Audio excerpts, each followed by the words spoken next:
तो न्यूलैंड ने स्टार्ट करा लॉ ऑफ ऑक्टेव। उसके टाइम के ऊपर इनर्ट गैसेस थी नहीं, तो उसने क्या करा, फर्स्ट और एथ एलिमेंट के बीच सिमिलैरिटी ड्रॉ कर दी।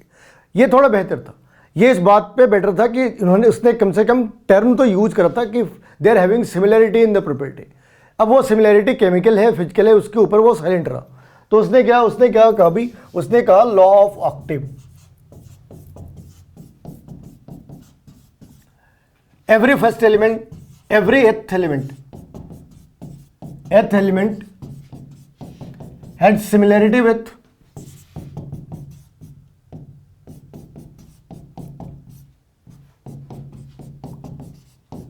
First element. अब इसने क्या करा, न्यूलैंड ने क्या करा कि उसने एटम्स को इंक्रीजिंग एटॉमिक वेट के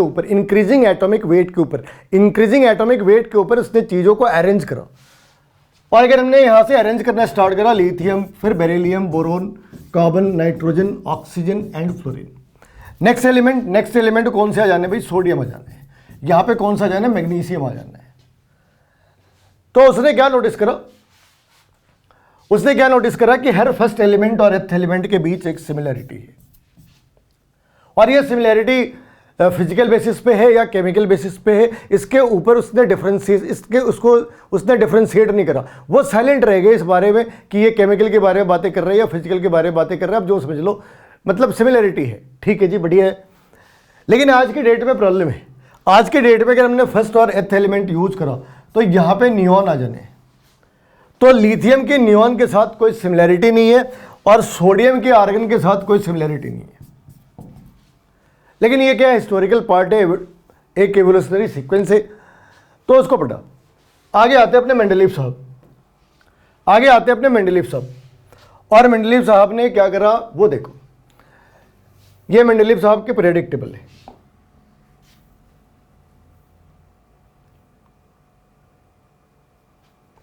ये मेंडलीव साहब के पीरियडिक टेबल है। अब उन्होंने क्या करा, ये सारी बातें 1869 की है। ये सारी बातें 1869 की है। 1869 ये सारी चीजें 1869 के अंदर जनरेट होती, और मेंडलीव ने इसे स्टार्ट करा। तो मेंडलीव ने करा क्या, मेंडलीव ने क्या करा, उस टाइम पे 63 एलिमेंट्स थे, 63 एलिमेंट्स। और मेंडलीव ने क्या करा वो भी देखो, 63 एलिमेंट्स को उसने डिवाइड करा। 63 एलिमेंट्स थे जिसे मेंडलीव ने एटॉमिक वेट के ऊपर डिवाइड करा। किसके ऊपर डिवाइड करा भाई, एटॉमिक वेट के ऊपर डिवाइड करा। उस टाइम पे एटॉमिक नंबर के बारे में कुछ आइडिया नहीं था। एटॉमिक नंबर के बारे में आइडिया आगे 15-20 सालों के बाद में मोस्टली साहब ने दी। 20 साल से भी ज़्यादा टाइम लग गए थे।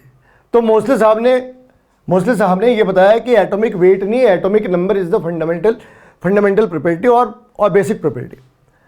तो मेंडलीव साहब ने क्या करा, उन्होंने एक लॉ बनाई, और लॉ क्या थी भाई, physical and chemical properties are periodic function of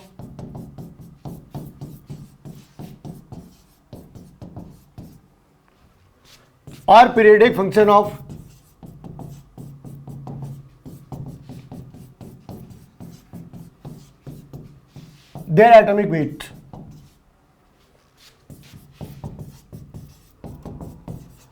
अब यहां पे दो चीजें हैं, पीरियोडिक फंक्शन क्या भी, ये जो वर्ड है पीरियोडिक फंक्शन वो क्या है। तो पीरियोडिक फंक्शन को उन्होंने डिफाइन करा कि एक सर्टेन फिक्स्ड इंटरवल के बाद, और ये नहीं कि लेफ्ट से सिर्फ आप लेफ्ट की साइड पे सिमिलरिटी फाइंड आउट कर सकते। कोई भी एलिमेंट उठा लो, यहां से इस वाली साइड से आप इस वाली साइड पे और इस वाली साइड पे, दोनों साइड पे जा सकते हैं, और वहां पे आपने एक सिमिलरिटी फाइंड आउट करना है। तो एक सपोज एक प्रॉपर्टी है, सपोज एटॉमिक रेडियस है सपोज, तो वो ग्रेजुअली इंक्रीज कर रही या ग्रेजुअली डिक्रीज कर रही, जो भी ट्रेंड है उसके अंदर एक सिमिलरिटी ज़्यादा है, उसके वेरिएशन के अंदर एक फिक्स पैटर्न है, और इसी फिक्स पैटर्न को वो दिखाने की कोशिश कर रहे थे। आज से 150 साल पहले, 150 साल के आसपास पहले अगर किसी ने इतनी सारी साइंटिफिक बातें करी हो, तो ऑब्वियस सी चीज़ है कि चाहे आप उसकी सारी चीज़ों को डिसओन कर दे, आप ये कह दें ये भी गलत है, ये भी गलत है, ये भी गलत है, मगर उससे कुछ बहुत ज़्यादा होना जाना है नहीं। वो पहला बंदा था जिसने ये डिसाइड करा कि आखिर इतने सारे एलिमेंट्स को एक टेबल के अंदर कैसे इंसर्ट कर सकते हैं। ये खुद ही एक रिवोल्यूशनरी कॉन्सेप्ट है। तो उन्होंने क्या करा, उन्होंने इस तरीके से एलिमेंट को, उनके टाइम पे इनर्ट गैस थी नहीं, उनके टाइम पे इनर्ट गैस भी नहीं थी और आइसोटोप्स भी नहीं थे। ध्यान रखना, इनर्ट गैस भी नहीं थी और आइसोटोप्स भी नहीं थे। जो आइसोटोप्स बाद में मेंडलीव पीरियडिक टेबल के डिमेरिट बन गए। आइसोटोप्स मेंडलीव के पीरियडिक टेबल से तकरीबन 45 ईयर बाद डिस्कवर हुए थे। So you can not held him responsible for the things which has been discovered 45 year down the line.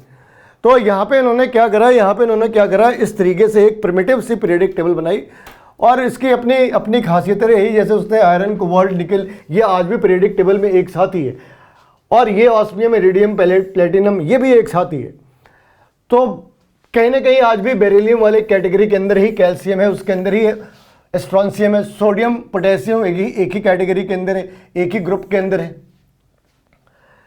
तो इसमें बहुत ज़्यादा वेरिएशन हो ऐसे नहीं था। हाँ भाई, नए एलिमेंट डिस्कवर हुए तो नए एलिमेंट को उन्होंने एक पोजीशन दी।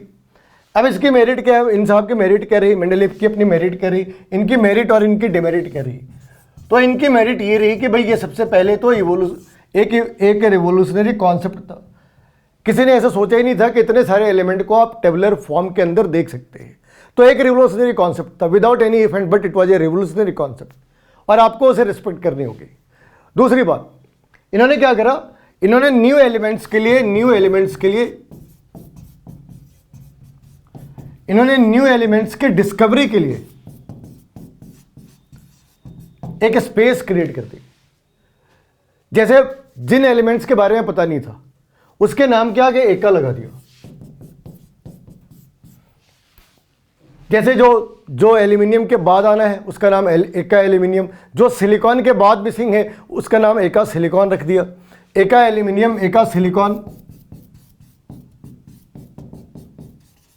या फिर एका सिलिकॉन।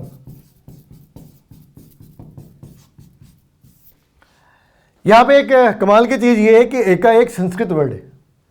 अब ये नहीं पता कि मेंडलीव साहब ने जब इसे यूज करा था तो उनका पर्पस रशियन वर्ड, मतलब वो इसकी रशियन मीनिंग को लेके जा रहे थे या संस्कृत मीनिंग को लेकर जा रहे थे, ये पता नहीं।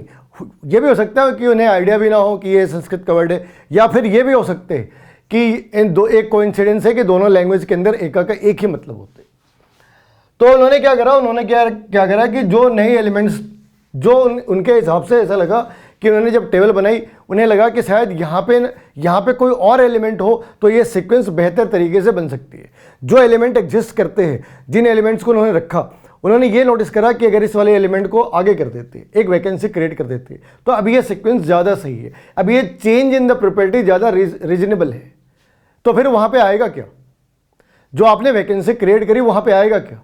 तो उन्होंने उसके नाम रख दिए। अगर वो सिलिकॉन के नीचे है तो एका सिलिकॉन, एल्यूमिनियम के नीचे एका एल्यूमिनियम, ऐसे करके उन्होंने एक वैकेंसी क्रिएट करी। जो बाद में लोगों के लिए, जो बाद में रिसर्च करने वाले लोग थे, उनके लिए उसने एक नेचुरल क्यूरियोसिटी क्रिएट करी, और बाद में लोगों ने डिस्कवर भी करा। उन्होंने उन प्रॉपर्टीज़ की, उन एलिमेंट्स की जो एलिमेंट डिस्कवर तक नहीं हो रखे थे, उन एलिमेंट्स की उन्होंने प्रॉपर्टी भी एज्यूम कर दी।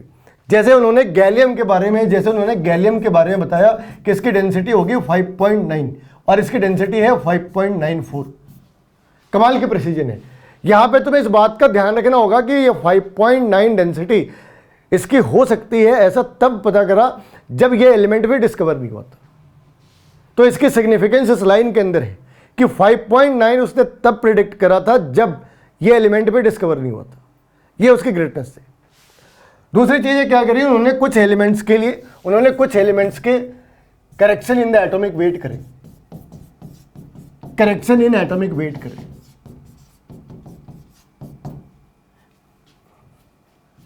करेक्शन इन एटॉमिक वेट करें। अब करेक्शन इन एटॉमिक वेट का क्या मतलब है कि जैसे बोरोन है, प्लेटिनम है, इंडियम है, गोल्ड है, इनके वेट के अंदर उसने करेक्शन करी। तो पहले से जो चीज़ें थोड़ी इरेगुलर थी, जैसे बोरोन को 11 और 10 दोनों ले रही थी, तो उसने क्या करा, 10.8 लगा दी इसकी वेट, ठीक है ना। तो वैसे ही इसने आगे इन एलिमेंट्स के अंदर भी करेक्शन करे। तो दो चीज़ें हो गई, पहले उसने नए एलिमेंट्स के लिए रास्ते बनाए। दूसरी बात उन्होंने क्या करी, कुछ एलिमेंट्स के एटॉमिक वेट के अंदर करेक्शन क्रिएट करी। तीसरी चीज़ क्या करी भाई, तीसरी चीज़ उन्होंने ये करी कि पहली बार किसी ने टेबुलर फॉर्म के अंदर डाल रखा था। तो ये उनकी बेसिक सी मेरिट है। लेकिन मेंडलीव की पीरियोडिक टेबल की डिमेरिट भी है। अब ये डिमेरिट क्या है? डिमेरिट, पहले डिमेरिट तो ये है नो प्लेस फॉर आइसोटोप्स। तुम्हें पहले ही बता रखा है नो प्लेस फॉर आइसोटोप्स। तुम्हें बता रखा है कि भाई आइसोटोप्स तब डिस्कवर ही नहीं हुए थे। जो चीज़ डिस्कवर ही नहीं हो रखी है उसके बारे में अब तुम ये कहोगे भाई अशोक बहुत बड़ा राजा था, उसके पास मोबाइल फ़ोन नहीं थे, फिर वो किस बात का राजा था? उसके ज़माने में मोबाइल फ़ोन थी क्या? ठीक है ना। वैसे तुम कह सकते भाई आइंस्टीन के पास कंप्यूटर नहीं थी, उस ज़माने में कंप्यूटर थी नहीं। तो वैसे ही इधर भी है, 45 ईयर के गैप के ऊपर आइसोटोप्स डिस्कवर होते, तो आप किसी बंदे को ब्लेम नहीं कर सकते कि उसने इसका ध्यान नहीं रखा। भाई थी नहीं तो ध्यान कहाँ से रखता? लेकिन उसने आगे कुछ गलतियां करी जिसे एनामोलस पेयर कहते हैं। उन्होंने आगे कुछ गलतियां करी जिसे एनामोलस पेयर कहते हैं, जैसे कोबाल्ट और निकल, जैसे आयोडीन और टेलुरियम, जैसे पोटेशियम और आर्गन। इनके अंदर उन्होंने गलतियां करी। अब इसमें क्या है, इस वाले केस के अंदर ये जो पेयर उन्होंने बना रखा था वो पेयर ऐसे था, पहले टेलुरियम फिर आयोडीन, पहले आर्गन फिर पोटेशियम। उन्होंने पूरी टेबल अरेंज करी थी increasing order of the atomic weight. Increasing order of the atomic weight यानी कि जो लाइटर एलिमेंट थे वो पहले आने थे और जो हैवियर एलिमेंट थे वो बाद में आने थे। मगर कोइंसिडेंस ऐसे है कि इन सारे के अंदर में जो हैवियर एलिमेंट है वो पहले आते और जो लाइटर एलिमेंट है वो बाद में आते। जो हैवियर एलिमेंट है वो पहले आता है, जो लाइटर एलिमेंट है वो बाद में आ रहे। ऐसे इसलिए करा उनके टाइम पे, उन्होंने इसलिए करा ताकि जो कॉन्टिन्यूटी है वो ब्रेक ना हो, जो प्रॉपर्टी की कॉन्टिन्यूटी है वो किसी तरीके से ब्रेक ना हो, इसलिए उन्होंने ये चीज़ें कर रखी थी। अदरवाइज क्या होता, अल्कली एलिमेंट के साथ आर्गन आ जाते और इनर्ट गैस के साथ पोटेशियम चला जाना था। तो ये एनामोलस पेयर है, ये इनके एनामोलस पेयर है, ये इनकी एक डिमेरिट हो सकती है। जो तीसरी बात है, जो थर्ड पॉइंट है, उन्होंने क्या करा, place some dissimilar element together.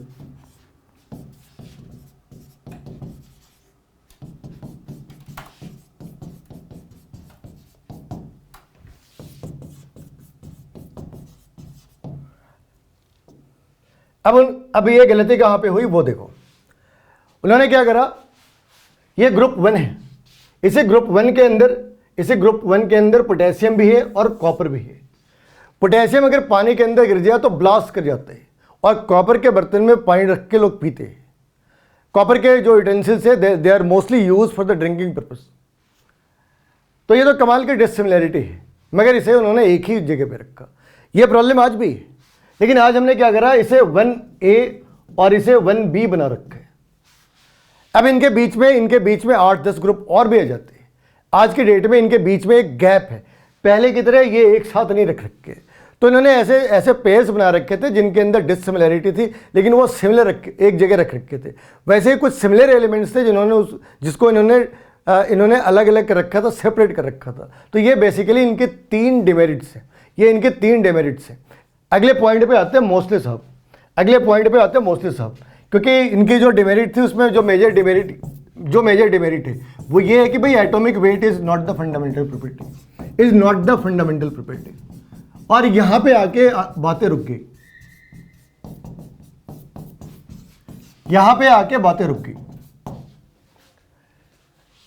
अब ये एक डेडलॉक सा क्रिएट हो गया और इस डेडलॉक को सॉल्व करा मोस्टली साहब ने।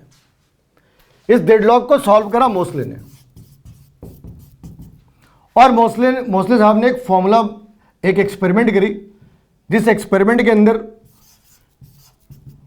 Delta nu is equal to